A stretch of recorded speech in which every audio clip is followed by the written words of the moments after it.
104.7 IFM. Report!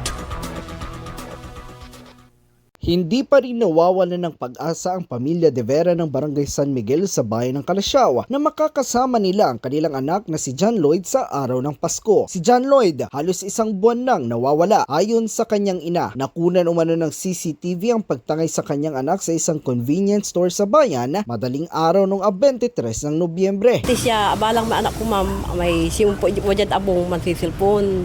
Isa nang kinuro, timawag si Kato, ya barkada to, sa limbat 7-Eleven, cellphone niya katungtong-tong. Sa nanimot lay limbat si Kato, ya ulay timunda ya max ya motor ya, kin katungtong duara lalaki ya matatabara, isang sakya luganan niya ulay gray ya ang alat sa anak ko.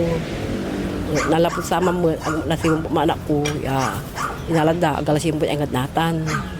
Gabay ko lamang niya ipawidama anak ko ay kin paano na nakapiling mo yan Pasko ay kimi mo sa baga kasama anak ko ay ako nang digagon na siya to ako nang tuikin na sama anak ko ay.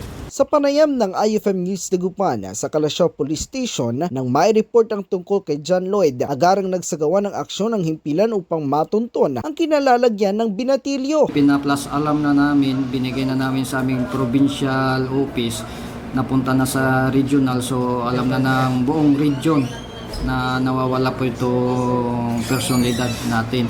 Nakipag-ugnayan na rin ito sa lahat ng kaibigan ng biktima, ngunit wala manong makapagbigay ng impormasyon na makakatulong sa investigasyon. Sinabi ng pulisya na maaari manong nagtatago ang binatilyo dahil may mga kaso ng carnapping na sangkot ang ilang mga binatilyo. Kaso po kasi siya, ongoing pala, na-involve po siya sa carnapping. So nalabasan po siya ng warat, nahuli po siya ng June 12, 2024. Pero pinalabas lang ng korte dahil po sa minor nga po sila. Giit naman ang ina nito na damay lamang ang kanyang anak. Ang alara may motor, natan sa indamit dara may anak buhay. So apatirara ko nung ilalaki, pero arami kakiiba to, di tatuan nira. Yung matakin mo arami ugaw ila ba iraraman eh, 16 da ba iraraman ugaw, ang tada kasi uman ma'am.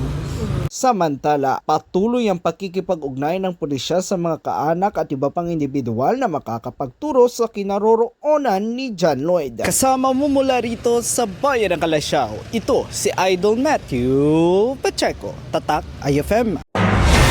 IFM News. IFM News. IFM News.